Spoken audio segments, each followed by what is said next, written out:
Welcome to Conservation Connection, the show where we do that each week, connect you to people in the field of conservation. I'm Chance. And I'm Sarah Catherine. And this week, we're actually recording this intro from the beach. We love the beach so much. And this is a beach that you've been coming to, like, your whole life. Yeah, this is definitely the beach, like, where I grew up, coming on family vacations. I always credit Cape San Blas, where we are in Florida, as like the place that was really formative for me, I guess, in like loving the environment and especially the ocean for me. Like, I am a big ocean person, love dolphins, whales, turtles, all of that stuff, especially when I was younger. And I think is a big part of the reason, that I wanted to get into this field of conservation and be working and interacting with animals in any capacity I could be. So I owe a lot of that to my grandmother, who's passed away now, Cathy, but we would come down here like literally since before I could remember. So it's a great place and we love to be here. So we came down here, just to get to spend some time in the nature that we love so much. I think that's super important, carving out time to be in nature. Definitely recharges me. I know it recharges you, especially being by the water. I did want to take a minute before we kind of go further into this week's episode to answer the question that we had come in on our Spotify app. So if you guys don't use the Spotify app, we post polls and questions that you guys can respond to. Like last week, we posted the question, what would you rather be, a rattlesnake or a gopher tortoise? My answer is rattlesnake, but the majority of people, both on Instagram and on our Spotify poll, said gopher tortoise, which is a little surprising to me, but it's fine. People can make whatever wrong choices they want to make. I've said this a few times on the podcast. I just really love a gopher tortoise. I didn't find out about them until a few years ago, and I just think they're amazing.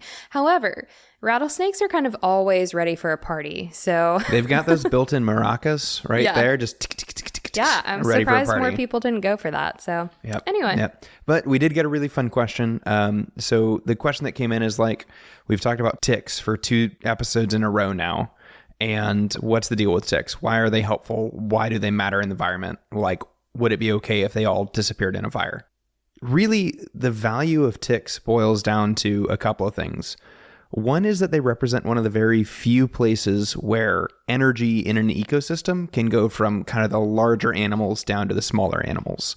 So typically energy flows up in a system, but when ticks feed on something as big as, say, a deer, and then get eaten by a much smaller organism like a bird, it's one of the few places where energy flows from deer to birds via the tick. And the more places you have for energy to move throughout a system, the more robust that system is. It just keeps things healthier overall.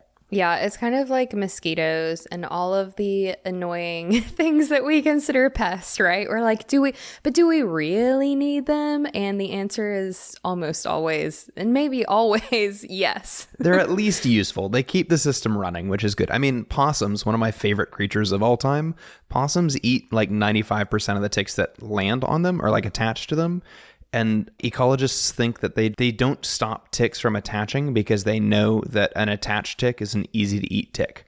So rather than having to like snuffle around in the leaf litter to find ticks to eat, they just wait till they come to them. Dang. And then it's like these free calories and they eat them before, they like eat a bunch of blood or whatever. But that's crazy. Wild, right? Yeah. So hardcore possums. Yeah, possums are hardcore. Apparently squirrels and chipmunks do that too, but I think possums should get the credit. Huh.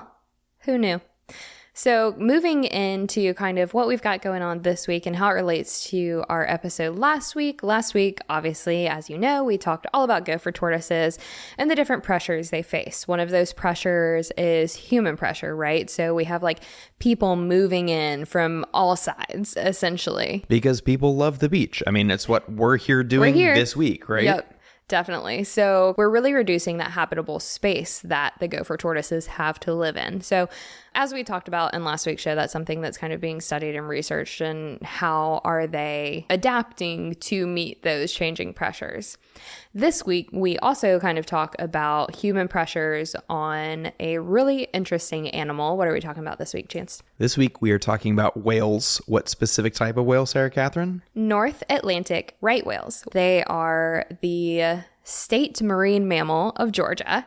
But they also face these human pressures, right? So, of course, we have like pollution in the ocean, lobster traps, crab traps, these things, different types of fishing line that the whales can get kind of tangled up in, which you see often. And you also pretty often see boat strikes as well.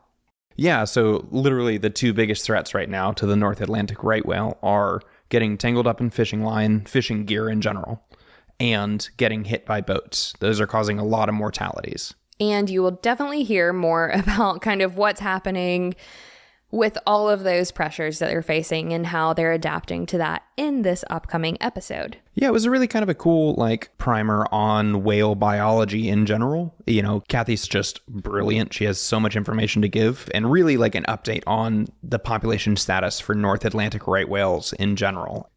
So Sarah Catherine, I have prepared for you this week a small quiz to see if you can identify a North Atlantic right whale. Oh, man. I'll tell you this, I would have failed. This is not something that I would have known very well. Okay, so let me pull this up. Okay. So I have 4 pictures of whales. Okay. Or illustrations from the NOAA website. Okay. I'll tell you that there's a bowhead whale, a humpback whale, a gray whale, and a North Atlantic right whale. Your job is to tell me which of these pictures has the North Atlantic right whale. Okay. So here's 1. Okay, picture 1. Picture 2. Okay. Picture 3. Uh-huh. Picture 4. I'm going to go with picture 1. You think picture 1 is the North Atlantic right whale? Yeah. Okay. Can you identify any of the others? Humpback whale? Picture 2 was the humpback whale. Wait, maybe this is the right whale. Ooh, you found it. That's absolutely right. I was like, maybe the first one is the bowhead whale. That's exactly right. Sweet. Wow, so you really did. You got them all right. So the first one was the bowhead whale. The second was the humpback. Mm-hmm. Third was the North Atlantic right whale with that giant smile. Yeah. And then the last one was the gray whale. Well, I knew with like, so we talk about baleen in this episode, and I feel like the baleen in that picture of the North Atlantic right whale, I was like, okay, maybe it's this one. It's kind of it's aggressive. the only one with that big smile. Yep. And they all have baleen, but that North Atlantic right whale. He was showing it off. Yeah, definitely showing it off. Very good. I'm very impressed with you as a previous marine mammalogist. You did good. That was a fun little surprise. I thought you might enjoy that. So if you're listening and you want to play along with that awesome game that Chance prepared for me, you can head to our Instagram. We'll do a story with these 4 options and see how many you can get right. If you miss it, you can check out our highlights on Instagram and click through and find it there. When was the last time you saw a whale? Like a big whale? Well, I wish that I could say that I saw one when we were just on the Georgia coast. That's the dream, to see a North Atlantic right whale. I think that would be so cool while we were down there. But I think the last time I saw a whale... Ooh, actually, if you've been listening for a long time, you may remember we've done a couple of podcast episodes like way back in like 2019, I guess. Yeah. Some episodes at something called Whale Fest that happens every year in Sitka, Alaska. The Sitka Sound Science Center puts it on up there. It's a really great community event. And the last time Chance and I were up there, they do these... we got to go out on a whale watching tour, right? Yeah. They do these whale watching tours every year. And we were out there, and Chance was talking to one of the scientists there. And I was kind of like... I was in the conversation, but I was also kind of like looking around, distracted as I typically am. And I saw a whale breach, which was like apparently, and everyone like gasped. And the scientist was like, oh, like what happened? And she was we like, missed it. Well, yeah, you two missed it. I saw it. And I was like, this whale just breached. And she was like, oh, wow, that's really uncommon for this time of year. I told everyone we wouldn't be seeing that, but some of us did. Yeah, you just got to bring Sarah Catherine along. She knows how to find cetaceans. Dolphins, whales, she'll spot them if you're by the water. Yeah, I did an internship, ironically, in Wales, the country, as a marine mammal observer, essentially. So our job was literally to like do these marine mammal tours and like sit on the top of the boat and look out for dolphins, seals, puffins, all kinds of stuff. Yeah, that would be so cool. I got some spotting expertise then. But also that made me think of, I don't know, I can't remember if it was the same trip or like the next trip or something. Oh, the killer whales? We went on a hike and we just like briefly saw these killer whales, which was so cool because I've never seen killer whales in the wild. Yeah, I think that was the same trip. I know it was Sitka, which, I mean, it makes a lot of sense that my only 2 times seeing like true whales in the wild were in Sitka, Alaska when we were at Whale Fest tracks.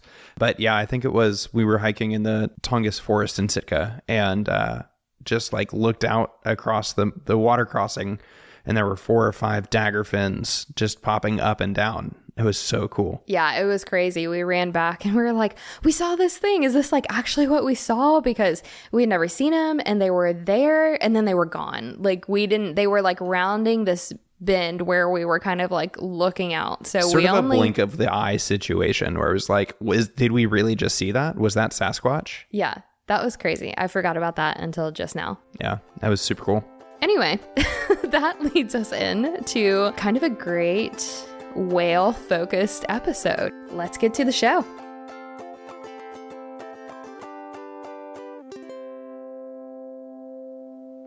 We are very excited to be sitting down across the table with Cathy Sakas. She is a lifelong naturalist. She's an ocean science communicator, kind of a titan in the world of right whale biology, and has just stories to share. She graciously just made us lunch in her home as we've been sitting on this podcast trip, and I'm just really, really excited to be here with you. Thank you. I'm excited to be with you all. When I was finding someone to interview for our coastal conservation season, I obviously wanted to interview someone on North Atlantic right whales. I feel like that's an important story to tell when you're thinking of coastal conservation, especially on our Georgia coast. And so your name came up very often and very prominent. So I would love for you to just kind of give us the quick story of how you got interested in working specifically with whales and how you landed here with the positions that you've had with working with the North Atlantic right whales on the Georgia coast. Well, that's a very easy question to answer. Good. I happened to be in the right place at the right time, and that was on Little St. Simon's Island back in January of 1981. Actually, I was there from about August of 79 to the end of 81, or maybe even to 82. Anyway, January 1981. There were very few people on the island. Actually, the only people on the island were the caretakers, and my former husband and I were there. And so I happened to be in the lodge. Now, if you can imagine, this was before cell phones. This was before Little St. Simon's Island even had a landline. So there were no phones, right? The only way that you could communicate was to go up to the kitchen, and there was a two-way radio. You could press the bar and talk. You could release the bar and listen. And so different times back then. Yeah, a little. Yeah. Yeah, and there wasn't even electricity. The electricity line had not been laid yet from St. Simon's, so the way we had electricity was from a generator, right. Diesel generator. So that was noisy, and from about 10 o'clock at night to 7 o'clock in the morning, you had no electricity. Yep. So everything was off. The generator was off. So Yeah. It was kind of interesting. But anyway, so in January of 1981, I was up in the lodge, and a crackly message came across the radio phone. So I responded to it. It was the Coast Guard. The Coast Guard said, we are up on your north end. We just flew over your north end. You have a pygmy sperm whale up on your north end. Can you identify whales? And I said, why, yes, I can identify whales. They're kind of big, so they're easy to identify. Yeah. And he said, well, will you go ground truth that you actually have a pygmy sperm? And I said, sure.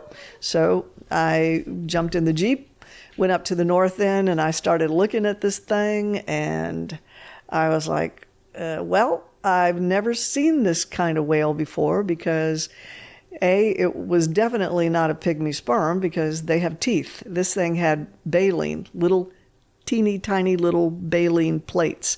And further, it had an umbilical cord sticking out. Oh, wow. So this was a calf.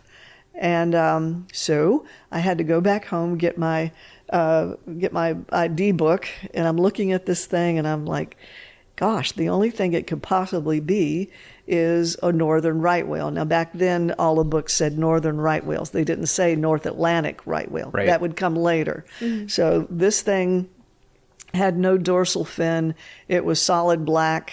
It had been already started being predated upon by birds, so the outer flesh was kind of chewed up a little bit. So anyway, I, gleefully went back to the kitchen and hailed the helicopter. They had told me what the call sign was for them. I hailed them and I said, this is Cathy Sakas on Little St. Simon's Island. I am here to tell you what the true identity of that whale is. Yes, ma'am, let's have it. And I said, well, it's a neonate, meaning newborn, calf of it's a northern right whale. And there was silence on the other end, and he goes, no ma'am, that's not right. And I said, well, it is right. I'm looking at it, you're not. And you're much further away. Yeah. So that turned out to be the first it was the first calf that we had seen. Now I think the Georgia DNR had seen an adult right whale, maybe like a couple of weeks beforehand. So that gets the first sighting. But my calf provided the missing piece to the puzzle about where the North Atlantic right whale calving ground may be. So the New England Aquarium had been looking at right whales in the Bay of Fundy for decades, and they knew that half of the population or a portion of the population would leave in the fall and come back in the spring with calves. Yeah. But they did not know where they were going to birth those calves. So my little piece of the information provided that maybe this is where it is, which turns out to be where it is. Where it is. That's exactly right. And, whales are interesting because they undergo these seasonal migrations, very different from other animals, where they spend the warmer months up feeding up further north, and they come south for the colder months to give birth to calves. That's correct. And that's usually true across migratory whale species. But that makes it really hard before the advent of large data sets and, cross-country communication on where these animals are and the tagging to know where they go when they disappear from your local study site. So this is kind of the piece of the puzzle that was coming in to figure out where they're going when they leave further up north. They're actually coming down here to our warmer, quote unquote, warmer waters in the winter down here in Georgia to give birth to these calves. And we're a really important part of the life history of this species is this calving process that happens here. The critical thing is that, mama has about a meter, maybe a little less than 3 feet of blubber. So she's pretty well insulated. But when the baby is born, it's got just a smidgen of blubber. So mama can't go much further south. She'll be too hot. Baby can't go much further north. It'll be too cold. So it turns out that the coastal Georgia and northeastern Florida coast tends to be the happy medium for both mom and calf. So that's why we are so important, we meaning coastal Georgia, so important to this process. And it's quite wonderful that a group of, I think they were 6th graders from Tybee Maritime Academy decided that the North Atlantic right whale should be the Georgia state marine mammal. And they made it happen. And it is true. It is true. Georgia's state marine mammal now, which is awesome because, we really are a very important part of that animal's life. And it's really such an awesome experience to get to see this. There's not a huge population. I mean, what are current estimates for the North Atlantic right whale population right now? Right now, NOAA is saying 350. But they've been saying that for a long time. So and that's in comparison to historic numbers of North Atlantic right whales in the in this area. There were probably on the order of about I think it was 21,000 is what I was looking at for pre-whaling numbers of the North Atlantic right whale. So, I mean, a dramatic decrease in their population over the past couple of centuries because they were the right whale. That's why they're called right whales, is because they have that massive 3-foot blubber layer that means that they're going to float when they're dead. So if you're going out there and you're collecting whales for whale oil, which was, kind of like kerosene today, where it's just the fuel that the world ran on was whale oil. The right whale floats, it stays at the surface and it stays close to the coast. So you're not having to go way, way, way out into the middle of oceans to catch these whales. That's in large part why there was this massive decrease in population over the last 200 years, because there were the largest pressure from the whaling industry was on right whales, and especially North Atlantic right whales. And they were the first to be hunted because they were so easy. So their numbers plummeted, very early on in the whaling industry. I mean, everybody assumed that the northern right whale was extinct. But I think it was in the 70s that the New England Aquarium realized that they had a population, of, and by then we were calling them North Atlantic right whales, right, to separate them from the, North Pacific and then the southern right whales, which don't have Southern Pacific and Southern Atlantic. They're just the southern right whale. Yeah, there's some land masses in the northern hemisphere that separate them. And then the other, going back to their thermal constraints, the northern populations and the southern populations are kept mostly separated because the equatorial waters are so much warmer, right? They don't like warm water. To go back to that, talk about their blubber layer, it's like wearing a down jacket, like a really heavy winter coat all the time. That serves you very well when you're in Antarctic waters. But as you get further and further north, that water warms up, and now all of a sudden you're wearing that same down jacket in the Amazon rainforest where it's hot, hot, hot, They're just a really interesting species that where they're located is really constrained by water temperatures. They're eubalinas, but the North Atlantic right whale is Eubelina glacialis, and the one in the southern waters is Eubelina australis. So they still the same genus, but separated species, even though if they were to get together, they probably could reproduce, mate, and then give off a reproductively viable offspring, which is the criteria right now anyway for what makes a species a species. Right, absolutely. So when did the work begin to try to help bring this population back? It's like, okay, we see them again. How can we help them? Because we obviously want them here. There are these huge marine mammals that have such an impact on our oceans and are so important to the oceans. So, and I know you specifically have been involved with a lot of the work to protect these animals. So what has kind of that process been, I guess, of, okay, what are the steps we can take to make sure we keep these animals around? Well, so the history of where, how the conservation effort got going was, when my little calf was made known, then about a month later, another one washed up on Ossabaw Island. So now we have two calves that are confirming that this is indeed the calving grounds. The Georgia coast is indeed the calving grounds for the North Atlantic right whale. So very soon after that, now this was 1981, it was decided that we needed to have aerial surveys to do a systematic search to see how many whales were actually down here during the winter. So a group of retired Delta pilots decided to help out. The call was spread and they answered the call. They used their own airplanes and they would fly survey teams. So there would be the pilot, the lead, and then two observers in the back. There would be the recorder would be right with the pilot up front.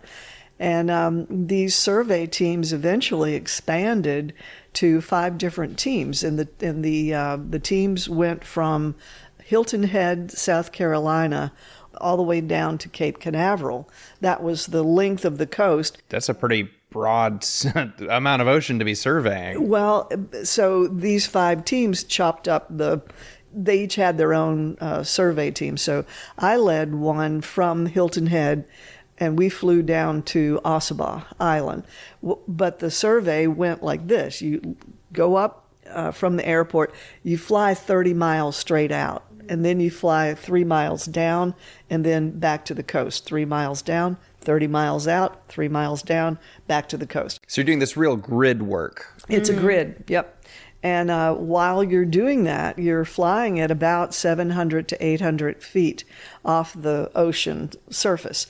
And it's amazing what you can identify. I was identifying tuna. I've identified several sharks that you can see just at the surface. Turtles. That's so That's cool. amazing. And the coolest thing I saw was about a pod, an offshore pod of bottlenose dolphins. There were about 200 in that pod. Wow. And it was one of those really rare calm days. I mean, it was like a glass surface to the water, and the dolphins were just leaping. I mean, they were leaping, and and then they would tail walk. And this was all, these were not, to my knowledge, entertainment dolphins.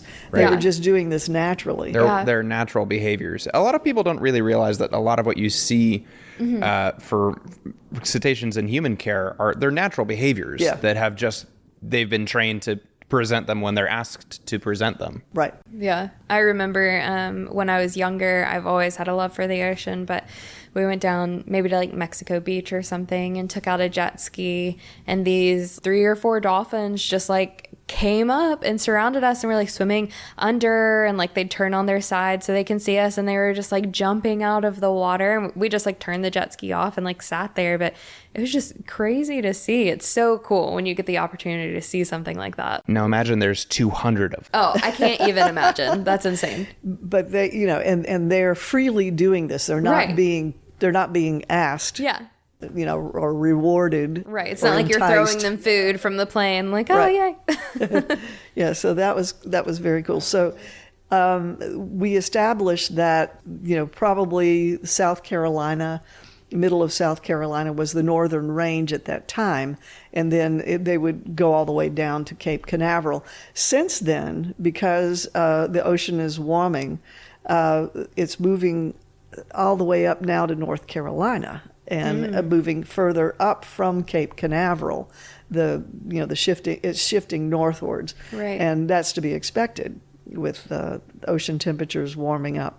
And that's kind of the main thrust that I would like to have for the next couple of minutes that we get to spend together, is talking about the ways in which North Atlantic right whales specifically are responding to changing oceans. So across species in a lot of different ways, that as the Earth gets warmer, which it has done previously, just not nearly as quickly as is happening right now, which is really the problem, animals move towards the poles. Right. Or species in general move towards the poles, plants, animals, everything, because they're seeking temperatures that are like what they were experiencing before. So if the northern reaches of the ocean are warmer than they were, they're going to go further and further north until they find the colder waters. And it's all related to temperature, but the feeding grounds are shifting too because of that. So that really nice upwelling of the krill and copepod, which is the preferred food for North Atlantic right whales, is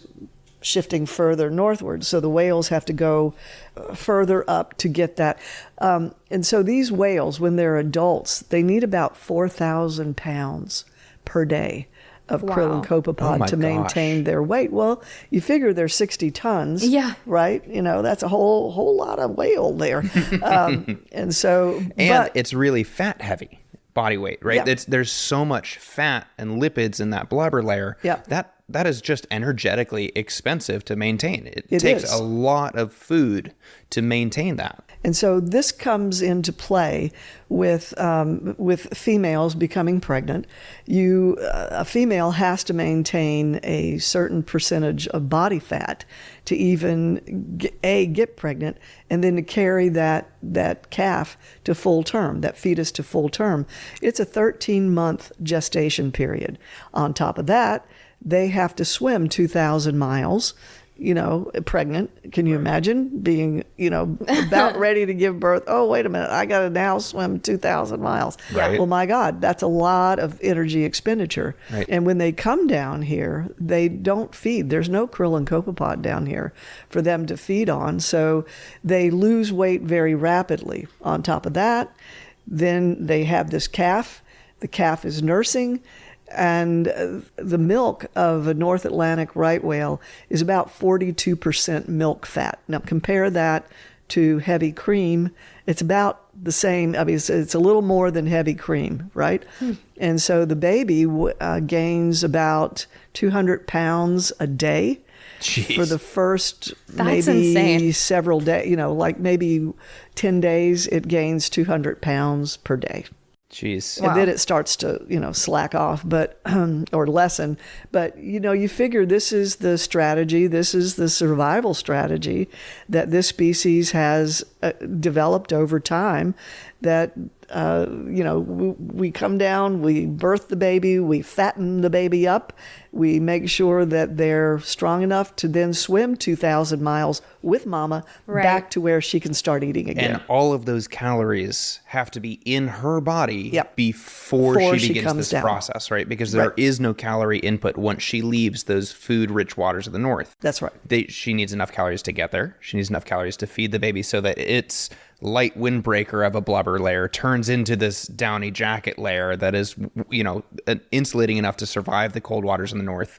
And so not only is the warm waters in the south an issue where it's changing their birthing grounds, but as the copepods change their location because their waters are warming in the northern waters as well, the whales have to put more energy into foraging. That's correct. And they're finding, if you have this really established diner and, you know that in this bay, there's a consistent source of calories that gets you enough. You don't have to spend time checking out new restaurants.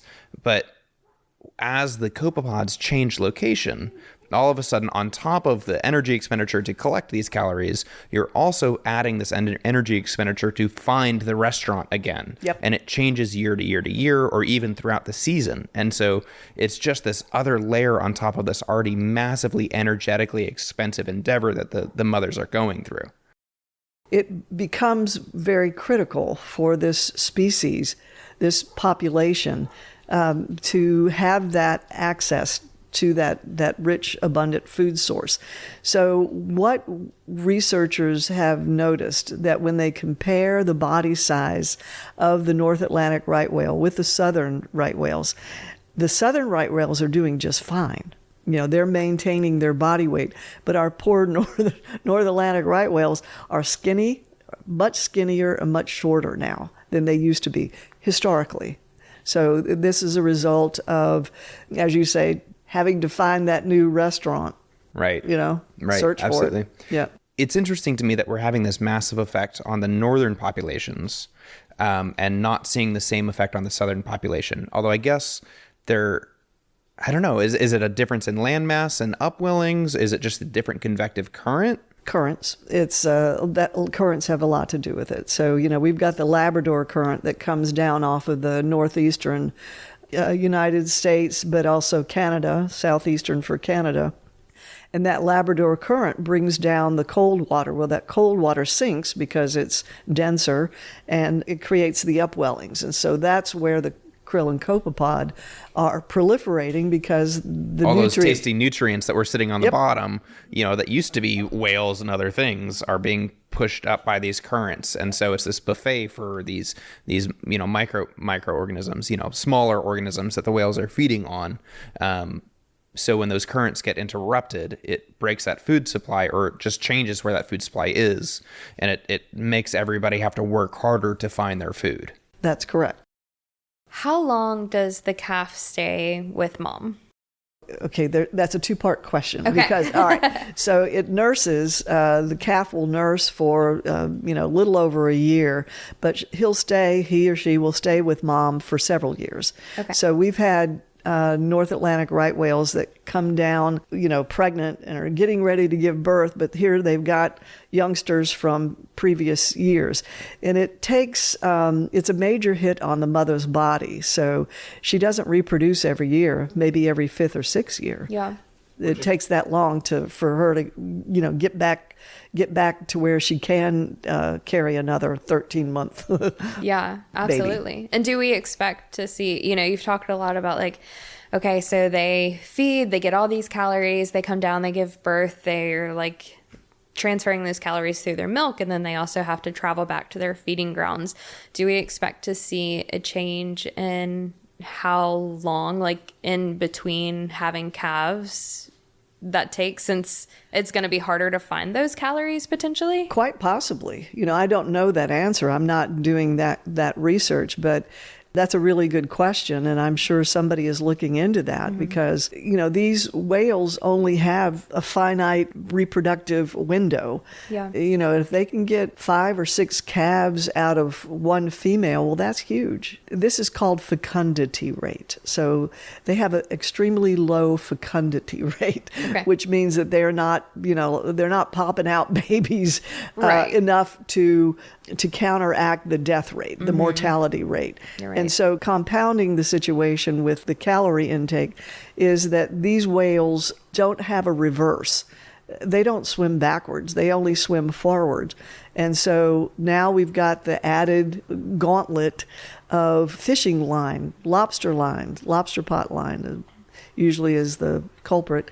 And then we have ship strikes. Right. So we've got all of these compounding issues that really impact the fragile population numbers that we have right now. So anytime there is a death, and especially a death of a female, well, now you're really impacting the potential for this population to recover.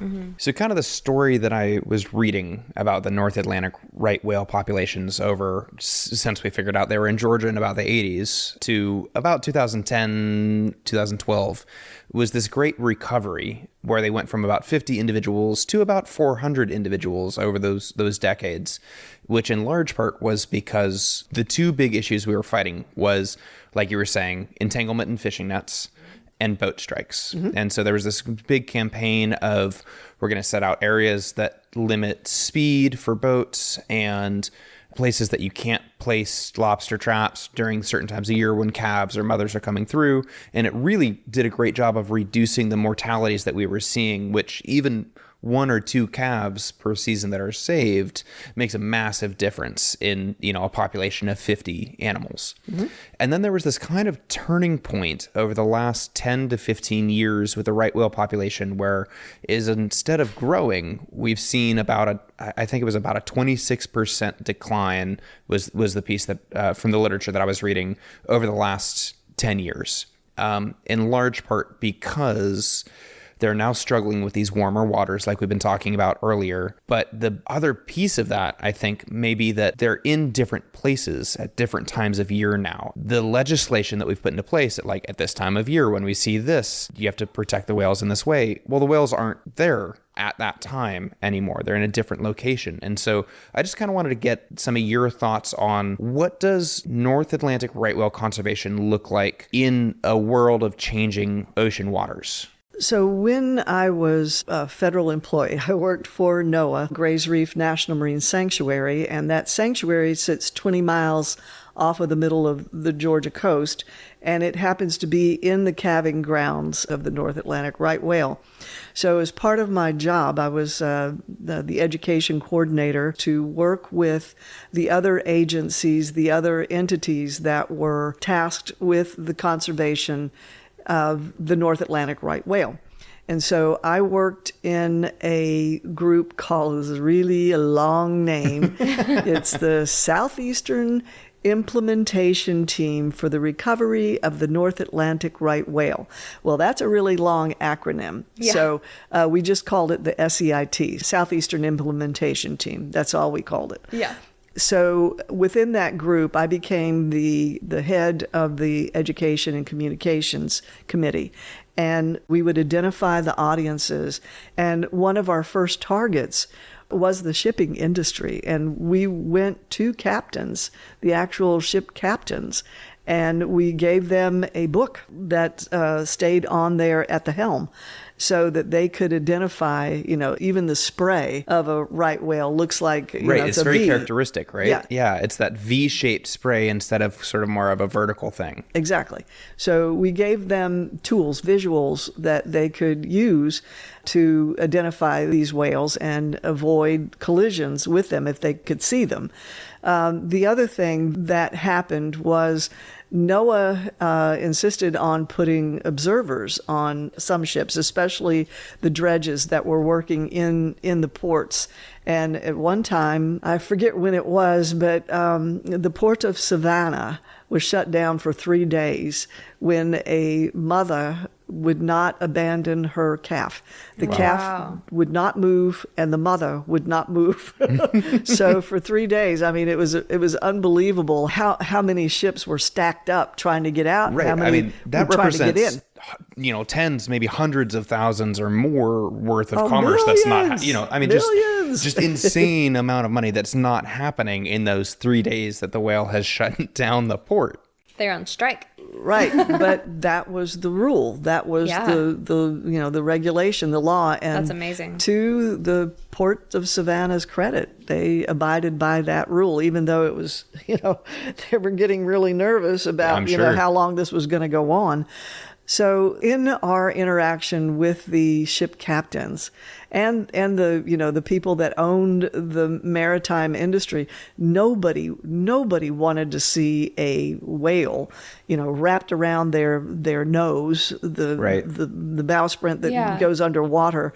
And, when you see that, it's just horrible, and everybody feels horrible. It's just so sad. Yeah, and I think it's easy to characterize people in the maritime industry as like all businessmen and like they don't care. Those are people who love the ocean so much that they have dedicated their lives to being on it. Of course, it's going to be devastating to know that the ship that you're captaining or working on has just caused the death of this really cool endangered species. Right. And so they were very happy to work with us. What happens with the aerial surveys that are still going on, whenever you see a whale, you have a device that you can, aim it at the whale, and it gives you the latitude and longitude of where that whale is. And then you call it into something called, here's another big acronym, JAX FACS. And JAX FACS is at the Mayport Naval Station in Jacksonville. They had the communication network. So we would call in the latitude and longitude, and then they in turn would look to see where the shipping traffic was and the likelihood of a specific ship to be on the same trajectory, that there would be an intersection. Right. And so they would call that ship and say, you need to change your course, to avoid collision with this whale. Well, that was very effective. That really worked, and that goes on to this day.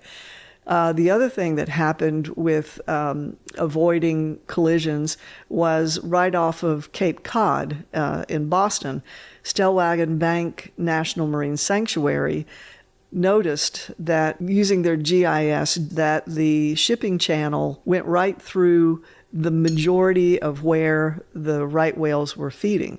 So if they moved the shipping lane just 5 miles to the north, they would avoid something like 85% of the collisions. Yeah, this was huge. And so right away, NOAA adopted that and coordinated with the shipping industry out of the port of Boston, and everybody was like, "Sure, yeah, let's do it. We don't want to, collide with these whales. This is something easy," and that was a win-win for everybody. But all of that relies on predictable behavior on the whale's part of knowing where they are and when they're going to be there. Exactly. And so as that changes, it just becomes more challenging for everybody who's all on board with conserving nobody is like, the whales don't matter. We all want to protect them. It just becomes harder and harder to do so when you can't predict where and when they're going to be. And here is a new strategy. I teach biomimicry, among other things. And so it's a really cool topic. We could talk about that for hours. But I teach at the Savannah College of Art and Design.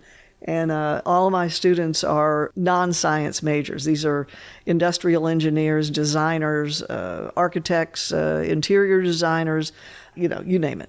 But anyway, I have to teach them about nature. And they have to make a project designed on strategies in nature, right? Well, I'm also a co-founder for Ocean Exchange. And invariably, the big winners are the people that are biomimics. They have developed a product that is based on biomimicry. Last year's winner was a lady, and I cannot remember her name, I'm sorry, but her product is called Remora. And Remora is a bioacoustic tag that uses the strategy of a remora to attach to a whale. And Wow. right whales in particular are very hard to tag because they have no dorsal fin. There's no, There's nothing to stick something onto Yeah, or attach right. it to. yeah, and so the only tags prior to this one have just been suction cups. And, we have tagged, we meaning when I was working at Gray's Reef, we had whales that were tagged and we would follow them at night because we just wanted to see where they were going, how they were interacting with their calves. Well, the only problem is that calves are just like little puppies or little kittens. And, puppies and little kittens get on top of mama, right? Well, right whale calves get on top of mama too. The only place to attach a radio tag with a suction cup is right on that big, broad, flat back. Yep. And, baby just gets up on Knocks it and knocks right it off. right off. Yeah. So we were only ever able to track for about 2 days was the maximum. Man. But now with this new technology that's coming out, it's a game changer because it'll be able to attach anywhere on the whale. Wow. You get it on there, it'll stick. And so That's really cool. It And is how very long cool. will it transmit data for? Or are they actively transmitting, or do you get the data once it falls off? I'm not sure how this one is going to go. I guess they could program it to do one of two things, or maybe even multiple data downloads. Did you say it was acoustic?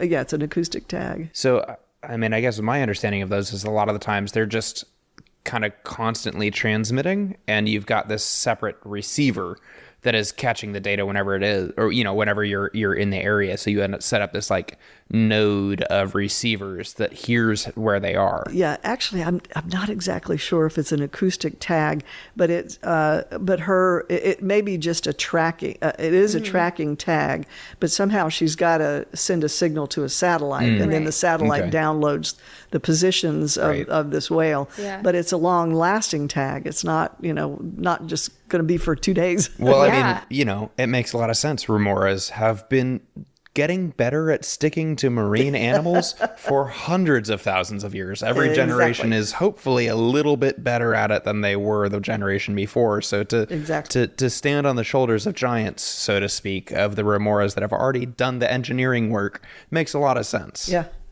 So the interesting thing is that when I went to this last meeting for Ocean Exchange back in October of 23, I happened to sit at the same table with a representative from the Department of Defense.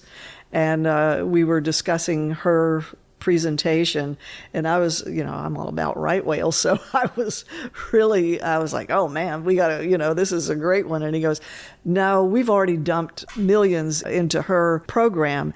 And I said, you have? And I said, is any of it going to go to developing this tag for right whales? And he goes, oh no, we're not interested in right whales.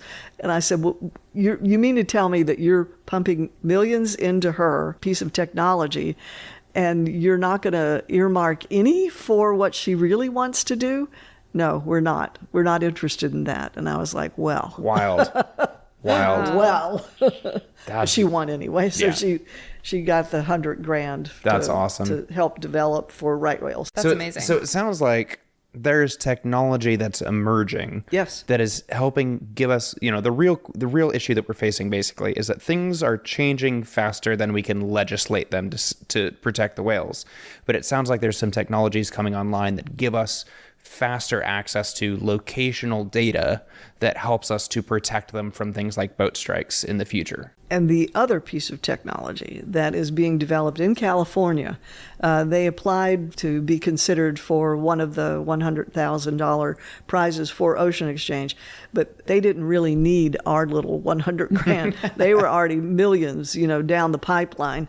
And what they're doing is developing this warning system to a ship's hull so that when it detects a whale, that it sends out an alarm, and then that hopefully will alert the whale to get out of the way. Yeah. So there's that too. Wow. I was going to ask because, I don't know, I guess I've kind of always wondered, why don't whales get out of the way of the ships? I know the ships are moving very fast, and it's not like something they've evolved to be aware of in their life histories, but Yeah, so right whales, like most cetaceans, have what they call semi-hemispheric sleep.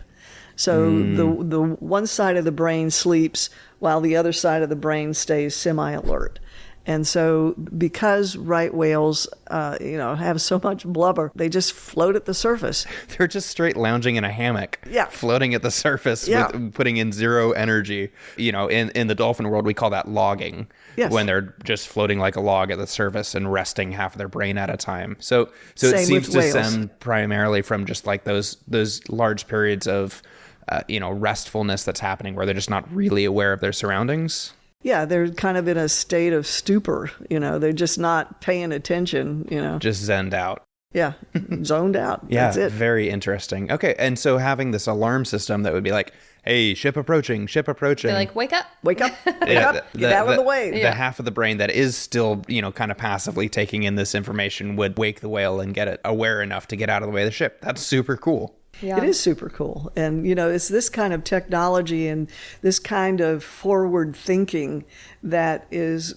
going to help, that we're still going to have ship strikes and we're still going to have entanglements. But, and now recently we've had 2 calves chopped up by smaller boats. And so now I saw that this season, Yep. within the last couple of weeks. Yep. And so it's the ship speed 10 knots applies to 65 feet or longer. And so now NOAA is moving towards making that 35 feet and longer as the regulation. And that's temporal. So it's just during the calving season, which goes from mid-November to the end of March. Yep. That's cool. Is there a certain amount of time from a time a whale is born to this age we see the highest mortality, and we feel like once you get to this age they're kind of okay, or is it just constantly an issue? It's constantly an issue because each whale is different. To me, the really horrible sight is when I see a pregnant female that is trailing 200 pounds of line, and it's just digging into her mouth. She just can't get rid of it because she doesn't have the wherewithal to get rid of it. So people are trained up in the Northeast and in the Southeastern Implementation Team to disentangle whales. I was trained, but I'm an old lady now, so I don't go out and do that sort of thing. That's cold weather, cold water. Yeah. Is there anything that listeners of the show or just anyone out there could do to get involved to help with these issues, or just even to raise awareness? So the best thing that people can do is to become aware themselves, become aware of the issues. There's all sorts of legislation that is going on right now that could help protect the North Atlantic right whale. And so staying on top of that and being proactive in contacting your legislators no matter at what level, whether it's state or federal, and letting your voice be known. You have to speak up. They can't speak for themselves, so we have to do it. And then supporting products that are help with the right whale. Now, again, I'm going to go back to my biomimicry, but have you ever picked up a lizard, an anole, and you pick it up by the tail and all of a sudden the lizard drops, but you're left holding the tail? Mm-hmm. Yeah, it's pretty cool, right? Yeah. Well, now that's biomimicry. We're taking that and we're looking at line that goes on, nets or traps. And the way this works in a lizard, as long as the pull is straight and it's a constant pull, it stays intact. But as soon as there's a twist to it, it breaks apart. And that's what we're looking at with fishing gear that has that capability of, if it twists, if something gets entangled in it, and there's thrashing, which whales do, they thrash about, then that'll disconnect. That's so that's what we're fascinating. looking. Yeah, That's what great. we're looking at. And then another technique is to not even have any lines at all floating at the surface. Is just have the line on the bottom in the trap, and then using electronics or using Bluetooth. You go near a trap, you hit the button, and the Pops trap to the surface. Yep. That's really cool. That's very cool too. Yeah. Yeah. That's fantastic. Well, I love to hear that there's so many people working on these technologies to protect this really endangered but very cool local species that we have here in Georgia and throughout the Atlantic. But it's neat that we get to kind of claim them as our state animal and as part of their birthing grounds. And I just really appreciate the expertise that you brought to the show today. Oh, well, thank you. I obviously, I'm a right whale fan, so it's and I will say one thing that the bones of the little calf that I discovered back in January of 1981, I fleshed those bones out with the help of quite a few other people, and so because it was a neonate calf, the bones had not ossified, so they had not properly Turned to hardened bone up. yet, right. Had not hardened, so they were very brittle. And so the bones were sent out to, I think it may have been La Brea tar pits. It was wow. sent out to some museum, some center out in California that knew how to stabilize these bones, and so they were impregnated with a stabilizing solution or compound, and then eventually those bones ended up at the Museum of Natural History at University of Georgia in Athens. And so I tracked them down because, in your retirement, people ask you to do a lot of things, right? And so I ended up becoming the chair of the Tybee Island Marine Science Foundation. And we were going to do a right whale exhibit. I wanted those bones. I wanted those bones back on the coast of Georgia, back in that beautiful new center that I helped raise $7.5 million to build. And so I contacted the curator of natural history up there, and he said, "No, we can't give you your bones back." And I said, "And why not?" And he said, "Because they're too valuable. Genetically, historically, we just can't let you have them. They're hermetically sealed, and nobody's going to touch them." And he said, "But I'll make you an offer." And I said, "What's that?" And he said, "I'll have the engineering department 3D copy them." Like, cool. Yeah, we'll take it. Yeah. So those bones are coming back as cool. 3D printed, Right. and they will be on exhibit at the Tybee Island Marine Science Center very soon. Wow, That's that's awesome. amazing. Well, congratulations. Thank you. Yeah. Oh, and the baleen. And I preserved a chunk of the baleen, which the Science Center still has. That's fantastic. Hey, do you want to go to Tybee after this? Next time we're down here. Next time we're down here. Well, thank you again so much for being on the show with us, and we really appreciate it. Thank you both. I appreciate the opportunity. Sarah, Catherine, and Chance, we really appreciate it.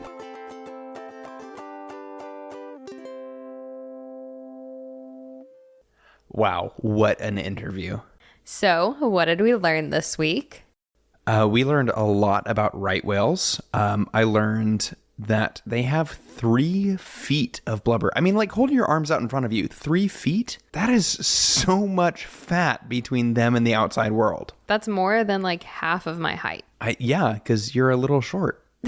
I'm like an average size You're an average human. height. You're a regular sized human, but you are definitely not twice the fat layer of an adult healthy right whale. No. But you are. So, True.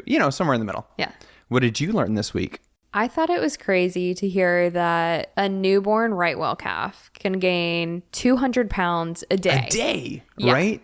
That's just crazy. I mean, that is an insane amount of weight for a single organism to put on every day. But that's then so many calories. Right? And then you compare that to like an adult that's foraging during feeding season is eating 4,000 pounds of krill a day, right? Yeah. It makes sense that there's this sort of like stock up on calories during a certain time of the year and then offload all those calories at the other time of year.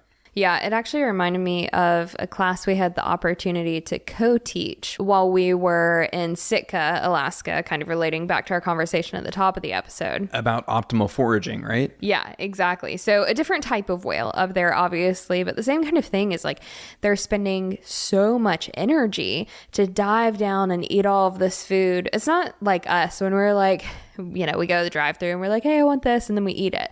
It's like us running a marathon to get a cheeseburger or something every time we want something to eat. Right. What they were looking at in Sitka is they have salmon hatcheries, right? Alaskan salmon is a big industry.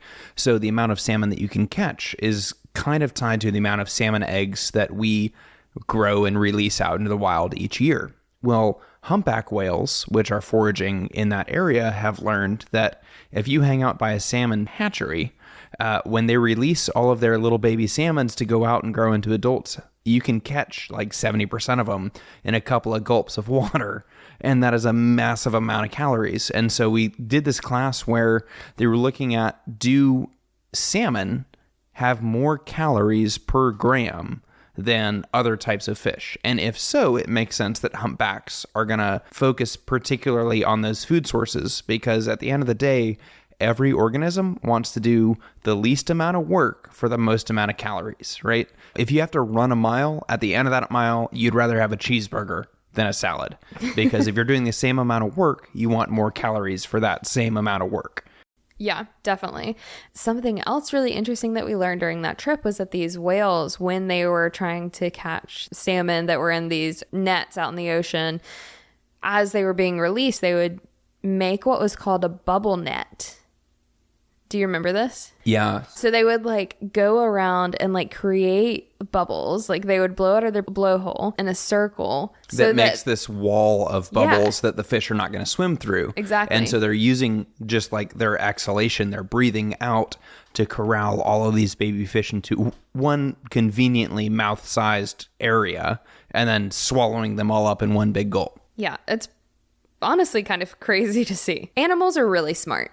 Yep. And if you're interested in whales and the evolution of whales, I have to recommend a book. It's called Spying on Whales by Nick, I think it's Pineson. It's Pyenson, but it is a fantastic book written about understanding whales and their evolutionary history over the last probably about 35 million years. I don't know if you know this, Sarah Catherine, but until very recently, geologically speaking, whales were not giants.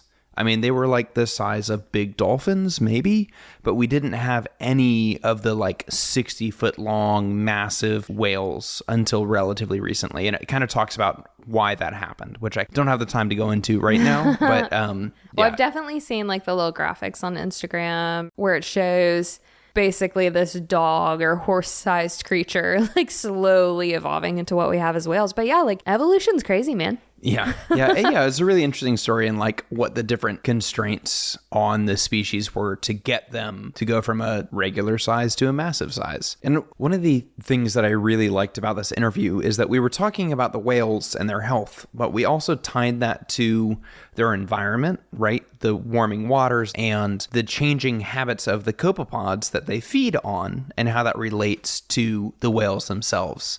And that actually kind of dovetails really well with our next episode, which is all about oysters. Oysters are this really important sort of keystone species that build an ecosystem. They provide the structure that sort of defines a lot of these coastal habitats.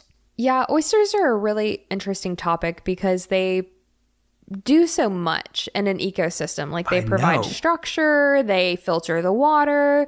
They mitigate like wind and wave action. Yeah, exactly. Like they're a barrier for like during hurricanes and all of that. They kind of similar to mangroves and stuff. Right. They're like animal mangroves, right? They're technically animals, they're mollusks, but they do that same job of providing structure and a place for baby fish to hide and all of these really important aspects that are critical to an environment. Yeah. And they also have this economic value, right? Yeah, I love oysters. Personally, like I can't get enough of them. He had an oyster po' boy while we were here at the beach. It's if I'm going to somewhere that I can get fresh oysters, I will be getting as many as I can afford, which just goes to show that this is a species that is really valuable in terms of its environmental aspect, but also valuable, literally monetarily valuable to the economy of the states where it's found. Yeah, definitely. So, speaking of oysters, that will be next week's episode. We interview Justin Manley from the UGA Marine Extension. He was just really fun to hang out with, and he took us around their lab, and they weren't really doing anything with oysters right now. They were just about to start, I think, in maybe the beginning or middle of May. Well, he had some that he was growing out, but they weren't like to the point where you could go put them out into the waters yet and grow them. Yeah, so we got to see some really cool stuff. We took the most sciencey picture that I think I've ever taken of like you and me and him standing in their grow out lab, and it's got like Erlenmeyer flasks full of green glowing liquids and like... Yeah, well, I think it probably helps too that algae and stuff is typically like a green and brown. So like when you have it in a scientific flask and it's also lit like from underneath, like it looks very like evil scientist lab kind of thing. It literally looked like a movie set. It was super cool. But yeah, it was a super fun conversation about the state of Georgia's oysters, which are doing really, really well. And we kind of talk about why. But yeah, it was a really cool conversation that we got to have with Justin. On to a few other notes. We have a fun new game we've been playing on Instagram where our friends and fans tag us in stories of weird things that they find or just things that they don't know what it is. And they say, Chance, what is this? This week, we had someone send us a video of a great blue heron. Which are so cool and our unofficial mascot for the podcast. Yes, when we see one, we like to say, hey, Ron. Hey, Ron. So, yeah, if you see something that you don't know what it is, or you're just curious to learn more about it, tag us on Instagram and say, Chance, what is this? And we will do our darndest to respond to you. And it's super useful if you can tell me where you were when you found it, because like species on the East Coast are different from the West Coast. And like, just tell me where you are. I'll do my best. Yeah. On another note, we got another review on Apple Podcasts. It was so sweet. It was so sweet. Thank you so much, Megan, for leaving us a 5-star review on Apple, as well as writing out a review. It's always really fun to see what people think of the show, but also honestly really helpful. Megan said specifically she likes this kind of back and forth chat that we've been doing on the open and closing of the show. So it helps us to see what you guys like, what you don't like, what we can do better, what you want to hear more of. So keep it coming. We love to see it and we really appreciate it. I mean, at the end of the day, we're a nonprofit, right? I mean, we're literally a 501c3 org. Our goal is to work for the public good. If you're listening, I want to hear your ideas about what you want to know, what questions you have, all that sort of stuff. So you can find us on our social media. If you have the Spotify app, we usually do polls or open-ended questions at the end of each episode that you can respond to. We want to hear from you. Reviews are awesome. So on that note, that's pretty much all we have for this week, and we cannot wait for you to join us next week for our oyster episode.